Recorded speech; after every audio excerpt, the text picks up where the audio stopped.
Before I stress, I gotta get the feeling. This is just a sweet interlude. Ain't been that's a story coming with. What's this? Ain't got no time, I want. No man, no one could have said. Look around and see the shit. All right, turn that off. That's that new Kid Cudi. What is that record called? You know, I'll never be know. The Pale Moonlight off the new album. This shit is fire. Shout out to Kid Cudi for, man, like, I feel like we don't give people enough props when they're honest with themselves, with the people that they create for. What's up, Steph? How you doing? But Kid Cudi is one of those artists that he'll get on the whole track and he'll let you know what's going on with him. And he don't have no problem being vulnerable. And I feel like obviously we know there's this whole stigma around, people are like, don't tell people how you feel and don't be vulnerable, especially with men. Men are conditioned to think that, like, if you're vulnerable, that means you're weak in some shape or form. You got to realize that the strongest thing you probably can do is be honest with not only yourself, but the people you surround yourself with on a daily basis. And if you have a platform, and you're a musician, such as himself, what better way to do that than just to use every album as a way to talk about how you are continuing down your path to righteousness and happiness, and you work on your mental health and you urge the people who follow you to do the same thing. I think that's dope. And the whole album is good. So if you're a Kid Cudi fan, you should cop that. What is this shit called? Man on the Moon 3, The Chosen. This came out last year. I'll be late half the time because I'm still listening to the same playlist that I've had for like 4 or 5 years. If you've been following me on Apple, if you've checked out anything that I've ever sent you, it's literally these 2 playlists. And I just add a few new songs. But for the most part, everything that's on there, I've been listening to it for like 20 years, 30 years, however old I am. Somebody asked me the other day, what's like the first song you can remember that got you like hyped up or that you really loved? And I remember I probably was in like the 4th grade, maybe. And obviously I'd heard music before then, but I couldn't remember anything before the first time I heard First of the Month by Bone Thugs and Harmony. And I remember some kid that I went to church with. He was older than me, but he knew that I loved it. And I think now that I'm looking back on it based on where I lived, I feel like he probably was like, yo, buddy will like this because he's black. If I'm just being honest with you. Sorry. So I feel like, my beautiful eyelashes, every now and again, these suckers get tangled. And now I can't see shit. I already couldn't see anything, but now I really can't see. But he gave me this tape, and I remember he gave it to me at like a picnic that we went to. I'm pretty sure it was like an Easter picnic. And we went out, and then I remember all the kids were playing. They're playing basketball, playing all these games, doing all this church stuff. And I was in my mom's Dodge Voyager. This is how old this is. My mom drove a van. If you were come from the, birth in the 80s, early 90s, your family probably had a van of some sort. Now, MF's got crossover SUVs, and a lot of these women won't be caught dead driving a van. But back in the day, everybody's moms had a freaking van. And so I'm in the Voyager, and I just kept rewinding the First of the Month record. I loved it. And obviously, no one knew what they were saying. The only part I could ever remember for the life of me is at the very beginning when he goes, hey, my nigga, we having a wonderful day. And that was it. And then the rest of the stuff, I could never remember the words because I couldn't hear them. And I loved it. Yes, Bobby B. Yeah, okay. I like that. That's a good record. Bobby Brown. Oh my God. And what's crazy? My parents, they listen to a lot of hip hop, R&B. My mom listened to a lot of country music. Like, we listen to a lot of stuff. But I just remember Bone Thugs being one of those cuts that I was like, oh, this is lit. And I liked a lot of other music too. So I was like, okay, I'll just check out all this stuff. And then I just became obsessed with it. I remember my dad used to get mad because I would take his CDs to school. I'm like, nigga, why do you care? You don't listen to none of this. You can't sing. You can't dance. You can't do none of that. I'm using this for practice for later in life. Because I was really telling them I was going to be a musician. And I did try that. And I was not good. But it was fun, though. And I still enjoy riding around the car, you know, rapping. Obviously, if you follow my Snapchat, I am not afraid to sing. I cannot sing at all. Let's be very clear. I am not a brother who actually believes he has real talent. If that was the case, I would have tried out for American Idol. I cannot sing. For those of you reaching out to me saying, ooh, and he can sing too. Listen, all you little shorties out there, I know what you're doing. I cannot sing. You're trying to get in my drawers. I'm not wearing underwear right now. And it's not happening for you. Because I know you're lying to me if you're telling me that I can sing. Because I know I can't sing. But I am good at voice impersonation. So if it sounds like I'm singing, I'm just able to imitate that person's voice. And that's more of like it's just not singing. It's just imitation. So either way, check out my Snap, Car Karaoke King. There's a lot of people that follow me that hate it. But also those same people, if when I go on hiatuses where I don't post a lot, they're like, are you okay? I haven't seen any of your snaps in a long time. I haven't seen you singing in the car. Is everything okay? Yeah, everything is okay. Vocal cords probably out for a week because I just was smoking too much weed.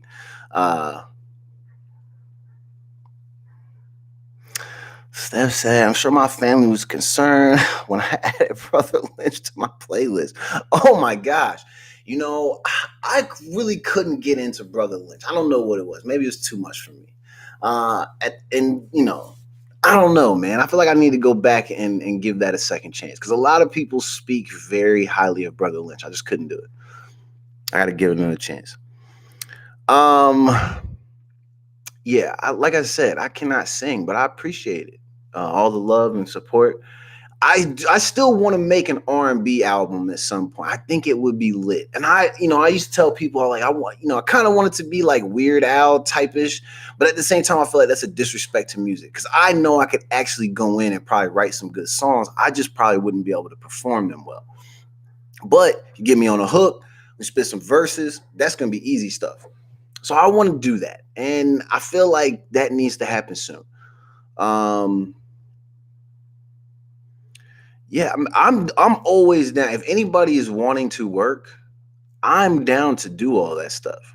And for me, it's not like, even if it is jokes, it's real investment because I know I have a general idea of what it takes to make music, make songs, all that. So I know it's not something you go in there and you play around with. Like you go in and you work. So if there are people who are listening who want to like get to work, let's cut an album. I got a whole comedy album drafted up. I have 5 or 6 mixtapes that I made. I got a whole book that's full of rhymes that have never been used. It's not like there's a shortage of material. Like this will not take very long. But like I said, your boy's here to work. Anyway, welcome to the show. It's Lunchtime TV. What do we have on tap for today? First, I want to start with the Lori Harvey thing. And mainly because lately, you know, Instagram's cool. I haven't had a Facebook for like a year and a half, it feels like, because they've been kicked me off of there. You know what that was like? It was getting expelled from school all over again. That's what happened. History repeats itself. It happened in real life, then it happened on the internet. They literally kicked me the fuck out of there. And you know what is cool? Because Facebook is, that shit is trash. If I'm being completely honest, it was kind of lit because like, there's hella people on there. You just, a lot of stuff to look at. But for the most part, Facebook is trash. So I'm on Twitter a lot these days, a lot more. I've always had a Twitter, but I'm on Twitter much more these days. I will say that on Twitter, there are hella funny people. But I feel like the funniest people are all the ladies.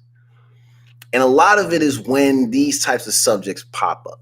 So Lori Harvey is obviously the subject of a lot of talk online because she has spent the last couple of years doing what men do, which is pimping these hoes.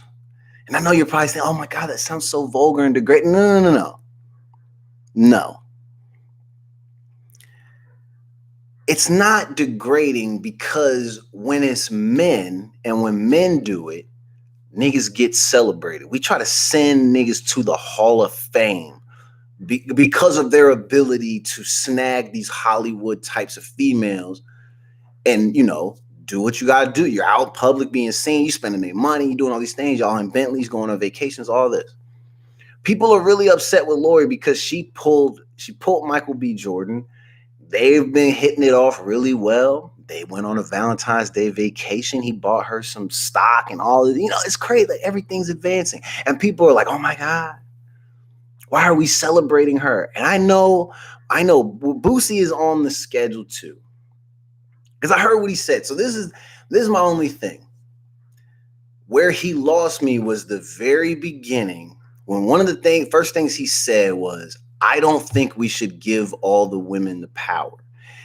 And the reason why I'm bringing this up today is because that right there shows the weakness within him. Because if that was one of your homeboys, you'd be like, yeah, my nigga's on. And yeah, see that one, yeah, all of them. You would celebrate that shit. Men are complaining because they're worried that the tables have finally turned. I don't think you can get mad at a woman for playing the field, doing her thing, and sifting through before she decides to land on one. Maybe she needed to go through a whole bunch of celebrities to land on Michael B. Jordan. You also got to think,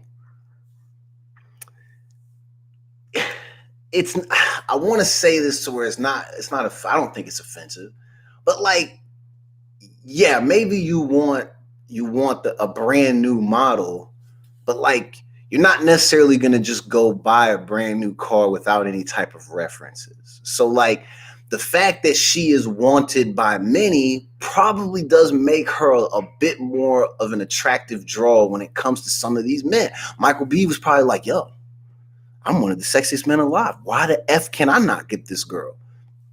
Her doing what she was doing probably increased her stock a little bit. But again, you can't be mad because if this was your homeboys, you will be celebrating. And the minute you try to say that you don't think it's fair that the women get all the power, that's hater shit, in my opinion. So I seen somebody posting about it today, and I just kind of scoffed at it because the tweet said, what did it say?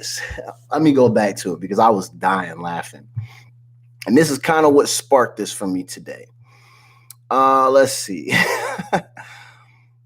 The tweet basically says, in quotations, yeah, bro, I couldn't date Lori Harvey. And it says, a nigga she would never even acknowledge. And that is who is saying these things. It's guys who are very hypercritical over women, their bodies, what they do, what they look like. And I know girls do this to men too. They complain about us. They're overly critical. They probably have no real place to be because we should not judge each other as humans like that. But unfortunately, this is where we're at in life. But a lot of these people complaining probably don't have a shot with a Lori Harvey type. Then when they see what they deem as regular women online retweeting and celebrating and clapping, doing all these things, then they're extra mad because those are women they're not getting either. They're not getting any of these women. A lot of these niggas ain't getting pussy like that. This is not a kid show. Well, Steph, what part don't you agree with? We have people in the chat, so I'm going to wait for the reply. I want to know. It was hard for me to want to listen to the rest of what Boosie says because, like, the second he led off with the whole, we can't give them the power, I'm just like, well, why the fuck not? Because, first of all, you didn't give Lori Harvey the power. She just decided that she was tired of being the victim and she became the predator. Yeah, exactly. Because that shit is crazy, right? That was the whole reason of me bringing this up. Because I feel like as a man, I'm a clown if I try to say that it's not acceptable or it's not fair that that there's girls out here doing all this. And then he said something about an example that is being set for daughters, and then he's saying something like, oh, it's okay to like, that your daughter can be out here getting done in by 6, 7 p.m. And I'm like, bro, the thing is you got it all effed up because Lori's a grown-ass woman. That's her choice. It's her choice if she want to like let the nigga smash or get close to the temple. That's her choice. Even if I'm her dad, what can I tell her as a grown woman? The only thing I can do is make suggestions. Hey, be safe. Watch out because these niggas are weird. That's the only thing you can do. You can't tell her that it's not fair for her to go out and catch bodies, but then like you're somebody who's made a living off throwing money at strippers, rapping, and talking about all the women that you slept with. And then if we look at some of these athlete entertainers and people who were making a lot of these comments talking against Lori Harvey, some of these niggas have like 6, 7, 8, 9 baby mamas. More baby mamas than the bodies they're talking about that Lori caught over the last year. So why the fuck are you commenting? Makes no sense. I do agree with the fact that people shouldn't celebrate it to the extent of saying that it's goals. I don't think it's anyone's goal to like in a calendar year have 7 or 8 significant others. That's a bit much. There's only 365 days. If you're getting 7 or 8 of these relationships in a calendar year, you're spending no time getting to know these people. You can't. There's no way. Because I don't know, maybe she's just rich. She don't have a lot to do, maybe. I don't know what Lori does, but that just seems crazy. Steph says, like, my goal isn't to go out and catch bodies, but I don't shame her. It's like a Carfax. Her pussy facts is her business, not mine. Exactly. And that was kind of what my thing was. It's like a lot of people that are commenting, it's like, you comment on somebody else's personal life. Why do you care if they're going out and doing this type of stuff? And a lot of it is because people wish that they were doing that. I mean, again, this is not a kid's show. I'm sure we all sit around being like, damn, I wish I was clapping cheeks right now. And I know that probably sounds crazy to say on the show, but it is what it is. We're all adults. I'm not going to be ashamed of the fact that, I'll be in here like, I'm not going to name people. I'm not going to say anything crazy, but yeah, we all do that shit. You're thinking in the gutter, you're being nasty. You want to live that type of life, but a lot of the, like, when you comment on other people's personal lives, it's like, you don't actually care. You're just a hater. Because you want to do what they want to do. You want to be able to run through 6 or 7 people and then get taken on a crazy ass Valentine's Day vacation. Like, everybody wants that. Steph says she just wants to slap Meg's booty one time. I can't comment on that. But I'd like to be there for that. Anyway, let me stop, man. Shout out to Lori Harvey. Shorty, do your thing. If people are mad, let them be. I'm sure she doesn't care because she's still been doing it. She ain't coming out being like, I'm sorry, I want to issue an apology because I've been out here living my best life. She not doing no shit like that. So if y'all are hoping that she's going to come out and apologize to y'all got the game effed up. You got to let that shit go. And here was what my tweet was. I replied, I said, this tweet has me LOLing so hard. It's facts, though. All the people who are upset are the ones who wouldn't stand a chance, and they're extra mad because even the girls that they know do not want them, but they love how Lori is moving, and that person who's mad cannot take it. I obviously did not type all those extra words, but it's, if you read it, it's a little confusing. And then I said, let these women be great, bro. It's been time. We're major advocates for women on this show. And just advocates for them to be, listen, I want them to be able to do what the fuck they want, because I know as a man, to some degree, obviously, to some degree, I get to walk around and do whatever I want. And people don't press me the way that they press women. Like, I can be out here and I can be in all the DMs shooting my shot, getting rejected or not, it doesn't matter. There really isn't any shame in that to some degree. I'm not going to be shamed for it. But I know a lot of my female friends and even people who are not my friends. If anybody find out that they're sliding into the DMs or doing anything crazy like that, anything extra, news gets sent, blah, blah, blah, whatever, they get crushed for it. And then all of a sudden, all these weird ass well, you're a lady. All these weird ass expectations start popping up again. You're a lady. You shouldn't do this. And how dare you use your body? Shut the fuck up. No one gives a shit. Let them use their body. Shit, I use my body to get girls. 1 out of every 50 times it works. But still, that one time it worked. And you know, my body for it. And I didn't get shamed for it like women do. It's ridiculous. Y'all got to leave these girls alone. Let them do what they're going to do. And if you get pimped because you weren't smart enough to manipulate them and they manipulated you, that sounds like a personal problem, fam, because that's all this is for a lot of people. It's just a game. And the men are now mad because the women now have the playbook. They figured it out and they've started to do what we did to them for centuries. And it's not happening no more. And Lori just seems like she's leading the charge. And she got a vacation out of it and some freaking stock or some shit like that. Shit that a lot of regular niggas is not finna get. You can't be mad. This is called pioneer shit. So anyway. Yeah, can we normalize women talking about sex without being shamed or called whores? Yeah, I absolutely think that's cool. I mean, you're probably like, oh, of course you think it's cool. You're a man. You're probably just obsessed with sex. Believe it or not, I don't run on that. Yeah, we're all grown. I like to do what I got to do, but I'm not somebody that I don't need that shit to function. You want to get me excited, get me hard, give me some good conversation, then I'll probably jump all over you. But if you just come in and be like, oh, let me get, I'll be like, chill. Let's have a talk first.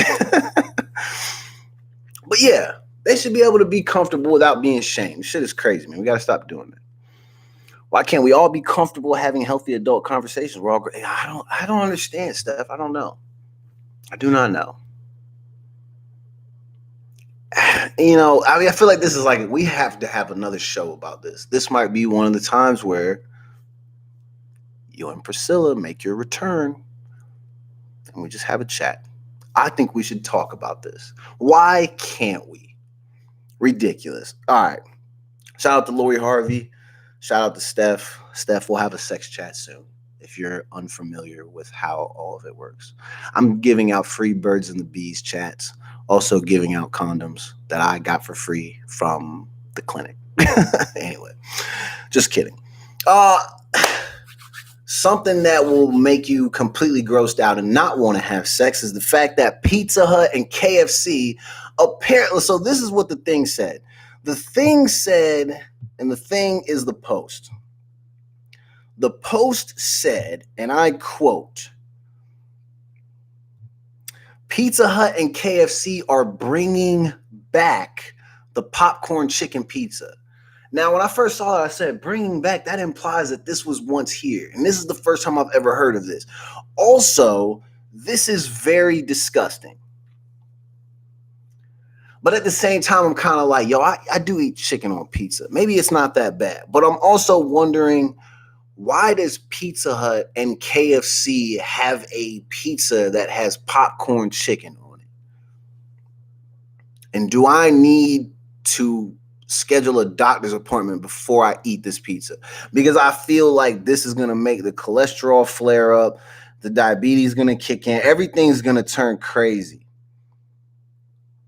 So crazy. Shout out to my man, Sam Coon. One of my friends from back home texted me, sent me something that probably should go on the show. I'll look at it in a little bit. Shout out to you, Sam. But now, exactly, they are trying to kill us. Yes, because this reminded me of, remember when KFC had those double down sandwiches? Does anybody remember what those were? That was 2 chicken breasts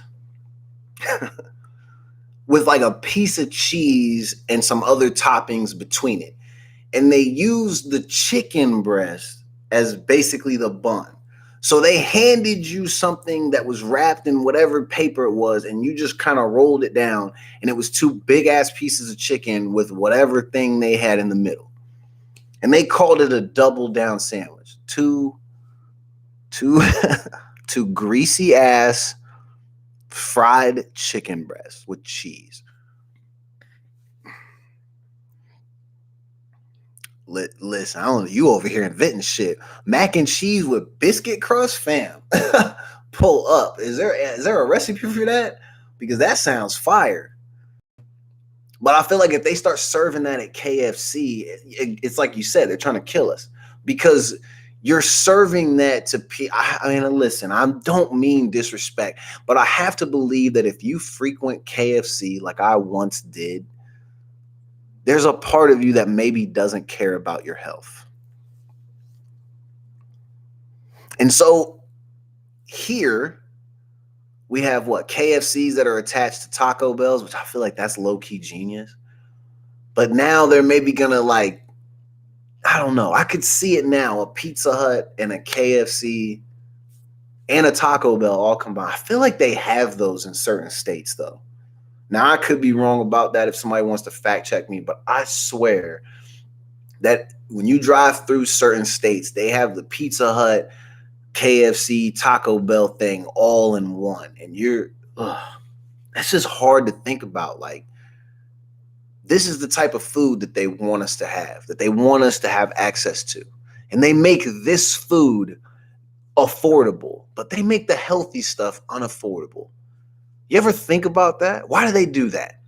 Well, if they don't want you to be healthy, because if you start to become too healthy, then you have no need for doctors, which means you have no need for insurance, which means they can't bill you for random ass costs for no reason.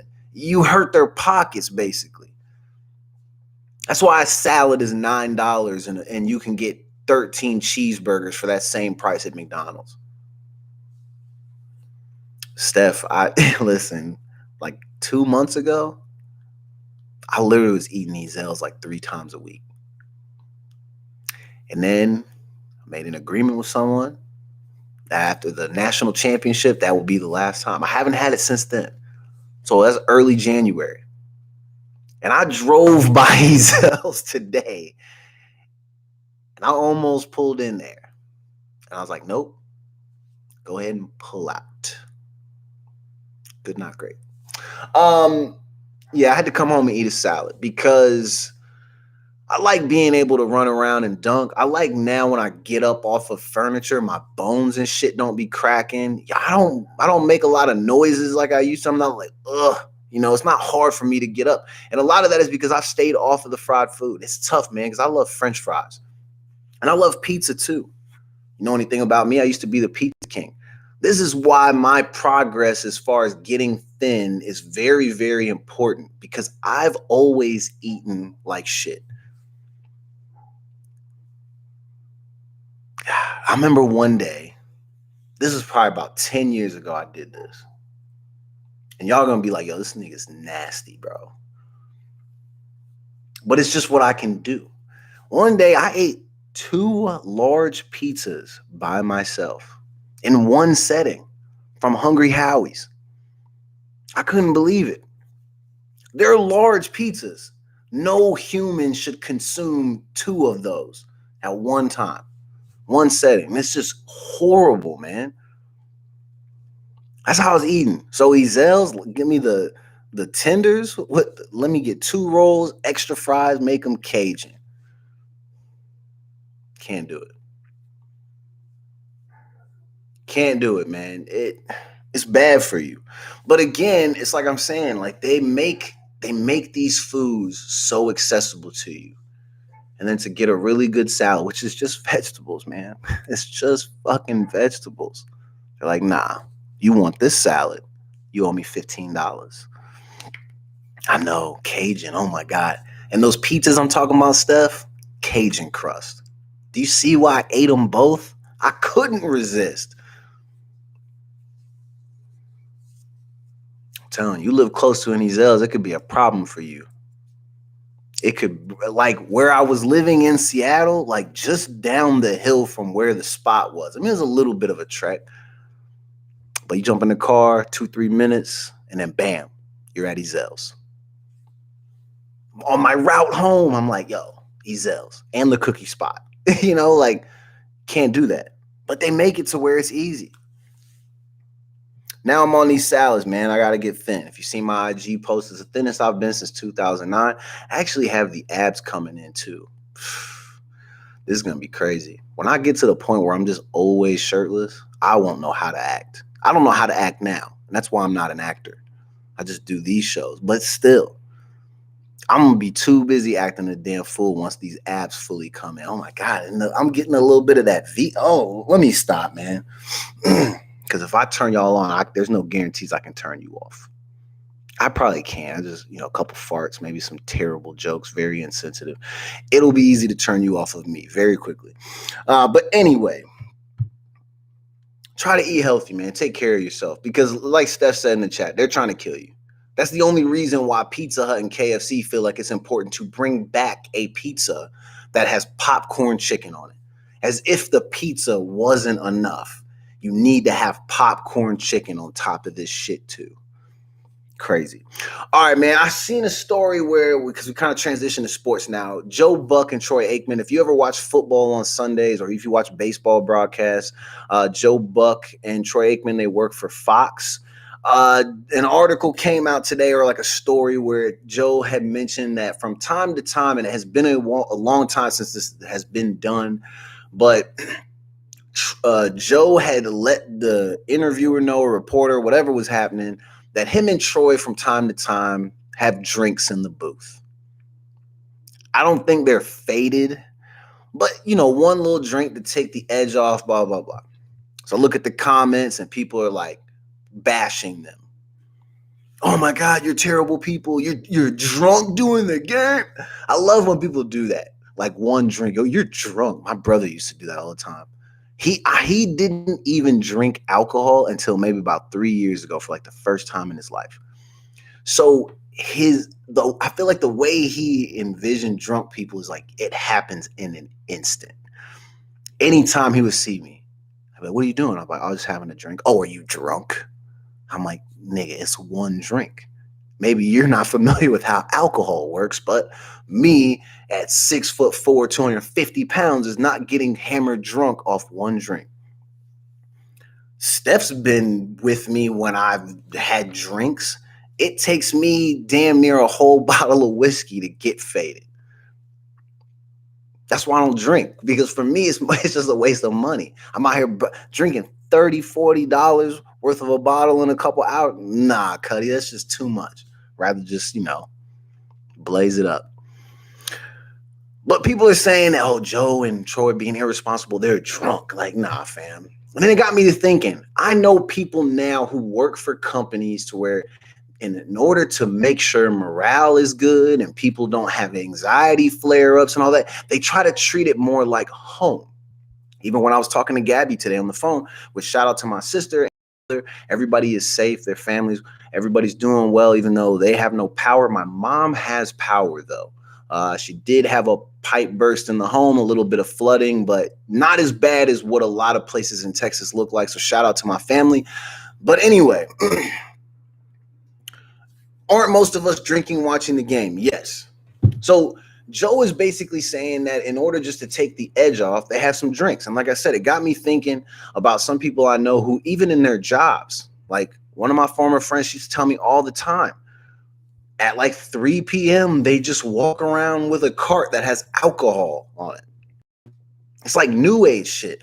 It's weird to me, though, that people know that other people drink alcohol, but yet they would shame these guys for like having a drink to take the edge off, not realizing that when the lights are shining in your face and you're in front, technically you were just only in front of the light and the camera, but you're in front of millions of people every single week. You're expected to bring it every single week. You mean to tell me y'all don't do anything to take the edge off? You mean to tell me that everybody making fun of these jokers, none of y'all have any type of anxiety or anything like that? Nothing about any of your circumstances throughout the course of your days makes you feel even the slightest bit funny to where you need to do something to take the edge off or have some stress relief? You guys are all perfect people. Corny. And I really got to thinking like, yo, if Joe and them are doing these games faded, I'm not surprised that sometimes when they've just been in there rambling, and maybe Troy, like, I was looking a little bit low. Joe was kind of talking crazy. Maybe the stories were getting a little bit out of hand. I wonder if they were faded. And if so, that's cool. I really don't give a shit. You know what, Steph? I know this is crazy. People always be like, really? I don't like speaking in public either. And the only reason I got used to it is because one of like the downsides of being like a worker at your job is when you start to like get good at the things within your role, they expect you to like teach that to other people.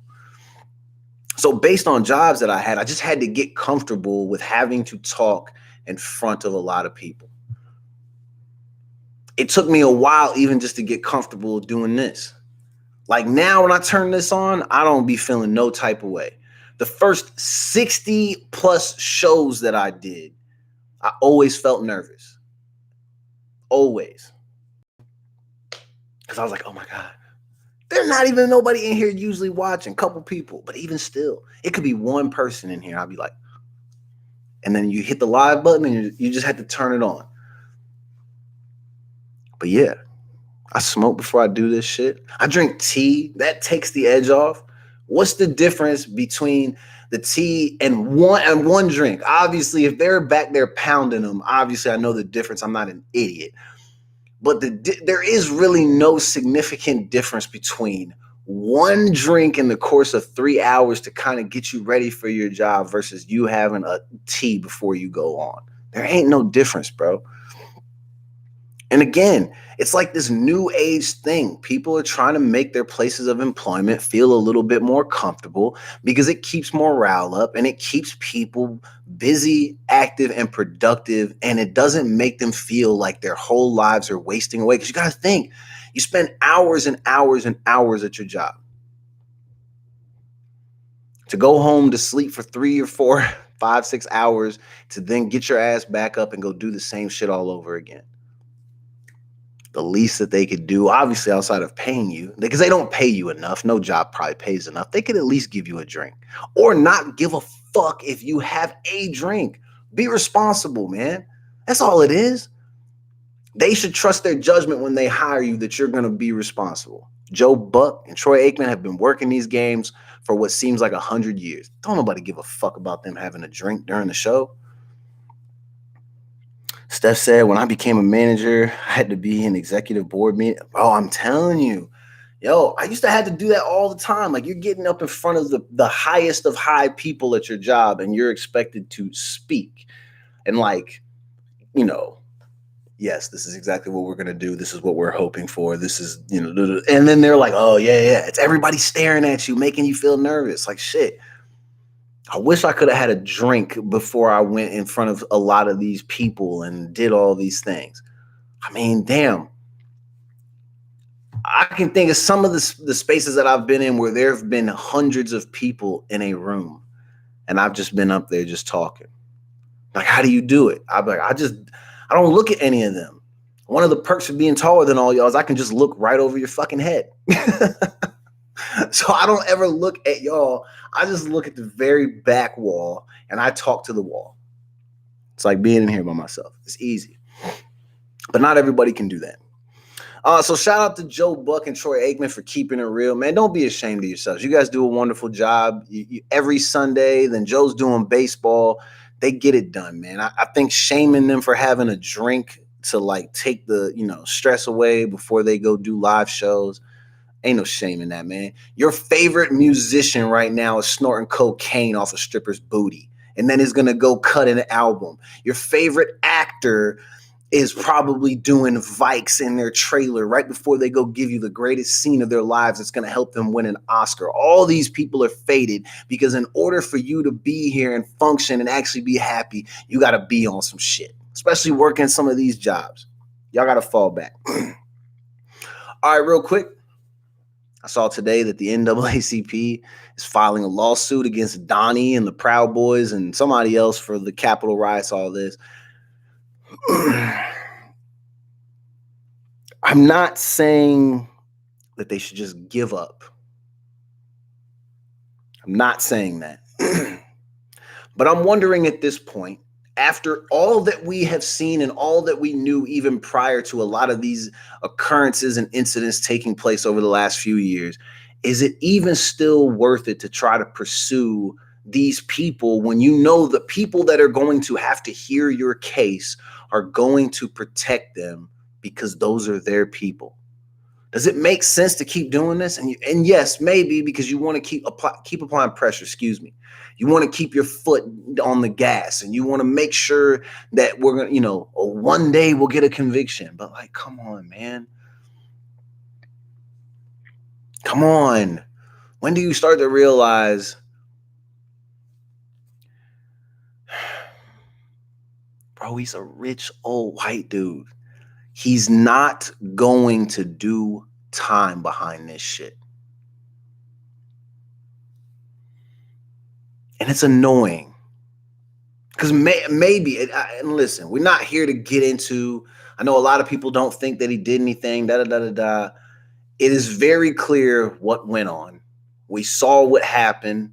We saw how this whole situation was ignited, how it started, all that type of shit. We all saw it. But look what the outcome was. You see that what these people do, and I talked about the other day, they're not going to put him in the sling because if they do that, they all might as well throw themselves off the top of the building because then all their secrets are going to get aired out. Donnie would never go down without taking them all down with him. So when they ask, are you guys going to do the right thing? The answer will always have to be no, because it's self-preservation is always key. Why do you think a lot of these things don't get handled the way in which you want them to be? Because they're protecting themselves. The only way they can do that is if they protect him. Shout out to the NAACP for continuing the good fight. That's what they're there for. They're there to keep applying pressure and to make sure people are doing the right thing. But you see what it is, bro. You see what it is. They don't want to do the right thing. I also heard yesterday when we talked about Central Park Karen that one of the reasons why she didn't face the severity of the punishment or the most severe part of it, and why she only had to attend that class, is because they said that old boy was like, nah, it's okay. You don't have to push for the fullest extent of the law. They said the black dude did that. Listen, I know that there is this code and, we're like, we ain't snitches, dog. We're not trying to do none of that. But if you think about the amount of times that they want to choose to make an example out of us and you had that opportunity, my nigga, that they gave you a winning lottery ticket and you was like, I don't like what color the paper is. And then you tore it up and then threw it on the fucking ground. Because when the roles are reversed, they don't think twice about what's going to happen to us. We don't get the option of, you want to just take a class? We'll just have you take a class and then you'll be okay. Again, did Khalif get to take a fucking class? No. He went to Rikers. Over 700 days in solitary confinement. Just for being accused of stealing a backpack, man. Come on, man. You think they're going to do anything to Donnie? You think they're going to do anything to Central Park Karen? No. Do you think they do anything to these people? No. So again, I ask, why keep trying to pursue these lawsuits against him? What needs to happen is y'all need to wait till he's officially a civilian. And somebody needs to find a way to finesse him and really get him caught up. And it needs to just be at a very local level. Some shit to where these higher-ups can't really come in and save him. It's going to have to be said. He will have to face something. It's probably going to start there and then let it unravel. But y'all you keep taking it straight to the top. You want to get like the Supremes of the courts involved. And like all of those people work on his behalf. Again, you need like some small town judge or something. Somebody who has no affiliation with him. You need that person to try to bring him up on charges. Y'all keep asking these higher up people to do it and they're not doing it because they have their hand in his pocket probably holding on to it. They probably just do this. in his pocket. Anyway, let's get to Tory before we close out, because I got Tory, and then I got another Gorilla Glue idiot. The Gorilla Glue thing is short. Another person literally put it all on her hair, and then immediately, because she knew what the outcome would be, she just started a GoFundMe. So now we have people who are really just out here doing this shit for clout, and that shit is pathetic. Stop using Gorilla Glue on your freaking body. You guys are so stupid. So stupid.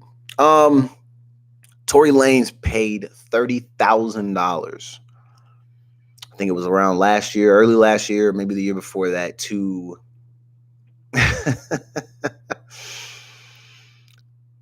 basically, Tory was bald. We all recognize Tory as bald. You could see where he had like a line, and he had where there was a little bit of hair here, none on the top, George Jefferson on the sides, whatever.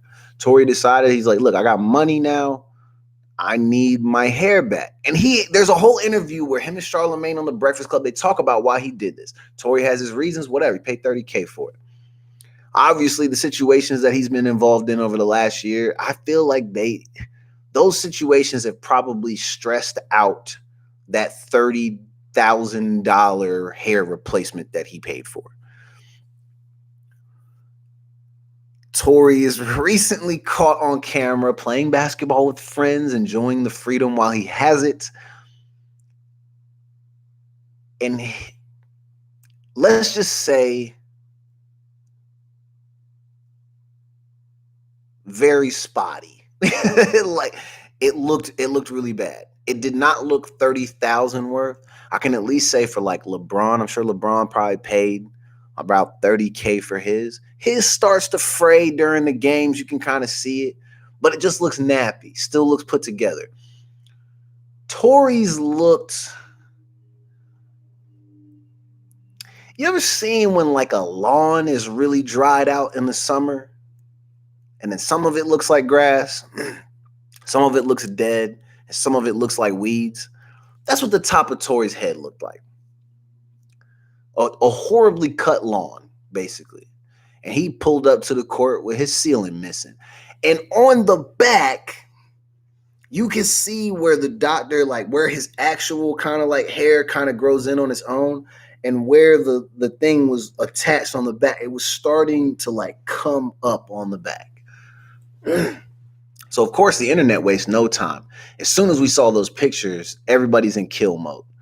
This is the thing I appreciate about Tory. Tory, because since he's come into this game, he is kind of an easy target when it comes to being made fun of online. Although he is very musically talented, he likes to participate and get things on film that a lot of people don't think he's very good at. So one thing he's been clowned for in the past was his ability to play basketball. If you've ever watched Tory Lanez play basketball, you probably look at that and be like, yo, this can't be real. This is a comedy show.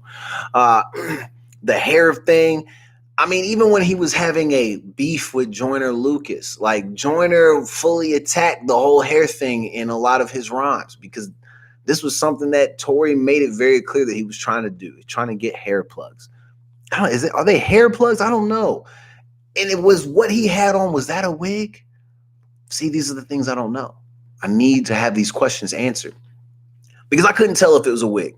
And honestly, if I would have never known that Tory had gotten this procedure, I would have just said like, bro, it's just time to cut this off. Your hair does not grow in properly. But today, Tory's on an IG live getting a fresh cut. Well, he has a barber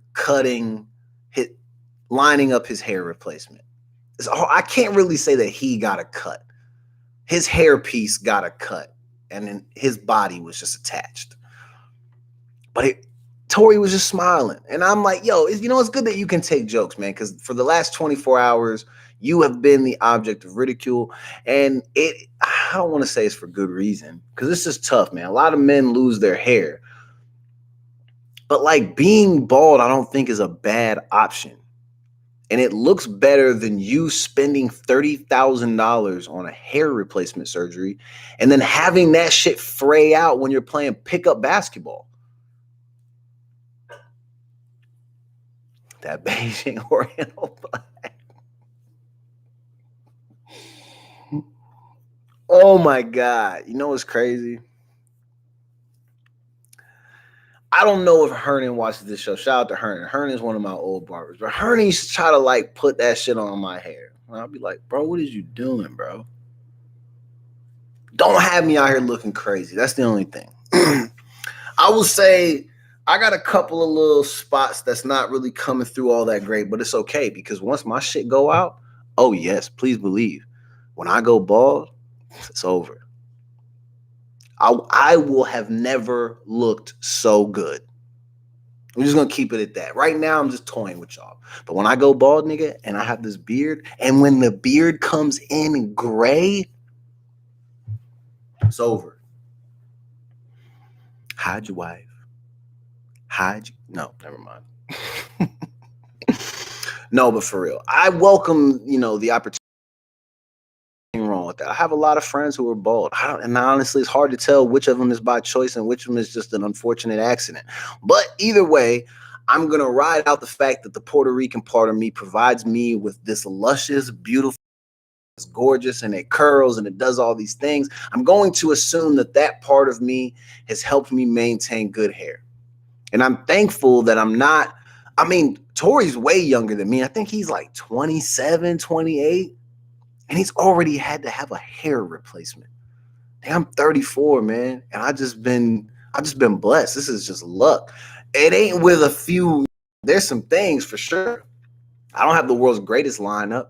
Shit, I feel bad for the people that got to cut my hair because they got to basically have a damn degree from MIT to fix this shit. And even then, they're just doing the best they can because my shit's jacked up. But you know what? And once I go bald again, it's over because look at this. I got this beard. Tory, just grow a beard and go bald, Cudi. But I wonder if maybe he struggles with it because I don't know what they say. He's like 5'5", 5'6". Steph said, I used to dye stinks bald.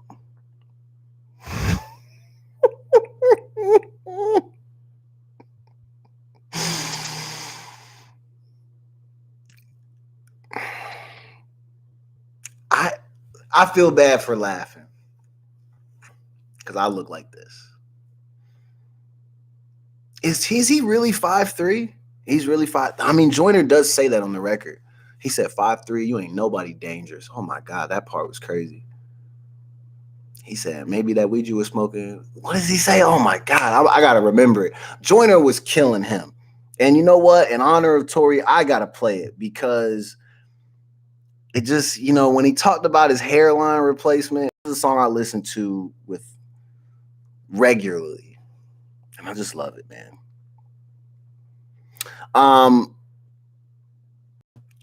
Fingers crossed that I don't have to have a hairline replacement. But I don't have $30,000 to spend on hair. That just doesn't seem like a wise investment for any human. Because why do you need to have the hair that bad? Is it because you're already...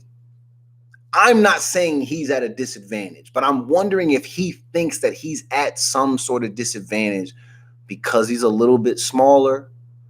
All these things. Maybe he feels like he has to... You talking about that Funk Flex? Was it Sway interview after he was done freestyle? They always bring that up. That's the other thing. Is that people always try to say, never forget the time when Tory hopped off the chair and was the same height when he was sitting down or some shit. I can't laugh. I'm laughing. I feel bad. And my friend James, when he saw what I was tweeting, he was like, yo, whoever made this is going straight to hell. And I was like, it's probably me. And I didn't make it. But just for the fact that I was laughing. Start using peppermint oil, coconut oil, Jamaican black castor oil, and rub it. See, Tory need that. I'm not doing all that because I'm just okay with allowing life to run its course. You know what I'm saying? I want to try to extend my extends, you know what I'm saying? And kind of, but other than that, the hair and shit, I'm not worried about that. If that fall off or this shit go gray, we welcome that. Because I know I'll still be pulling. It'll be a little extra work involved, once you go gray and you're bald. But hey, I'm not 5'3", so Makes your hair grow. Prevent it. I mean, maybe I should. But the thing is like I said, I'm ready for the bald look. I gotta play this real quick. We just gotta hear. I gotta hear Joyner spaz on Tory as we close out the show. And mainly because I think Tory should have known better. You paid $30K for hair plugs, and it just didn't work out for you. So if you guys get a chance, I'm only gonna play a few seconds of this, but make sure that you go on, you listen to this old Joyner Lucas Litty freestyle where he talks about Tory being 5'3" and having hair plugs. It's a dope record. And as we close out the show, unless you know, today's Wednesday. I will be back tomorrow. We will have another show on Thursday. Hopefully we won't be talking about Gorilla Glue or Tory Lanez. But Steph, thank you for joining the chat. Shout out to my sister and my mother, everybody that's in Texas. Hope y'all doing all right. Try to stay warm, man, because it's going to be tough. I know y'all are not prepared for that type of natural disaster, but you'll be all right. What the fuck is you drinking? I brought the tsunami, you fucking just thinking. I'm glad that you came. Leave all that lyrical shit up to me, I'm a savage that bang. Bring all your products back to Lee Chain. Take all that auto-tune back at T-Pain. I swear you R&B rappers are strange. You okay, but you ain't nobody's favorite. You alright, but you ain't nobody dangerous. Maybe that way you was smoking had you feeling confident. Let's have a real conversation. Maybe that doctor put something inside of your head when you got your new hairline replacement. Why you bring my name up in the... We were gonna do so something. That was it, man. Go listen to that record, man. Shout out to Joyner Lucas for this was years ago. He had told us about Tory's hair problems. Well, he just made fun of it. And then we circled back to 2021, and here we are again. But shout out to Tory for taking it like a G, laughing at the jokes along with us. Tory, you're rich. You make good music. Even though you're 5'3", you can do what Lori Harvey does still. The money affords you that opportunity. So you really don't have a lot to stress about, bro. But don't allow your shit to look like, a lollipop that just had been rolling around on the carpet and shit. Don't have your shit looking like that, bro. That looks bad. All right, man. I'll see y'all tomorrow. This is the end of Lunchtime TV. Deuces.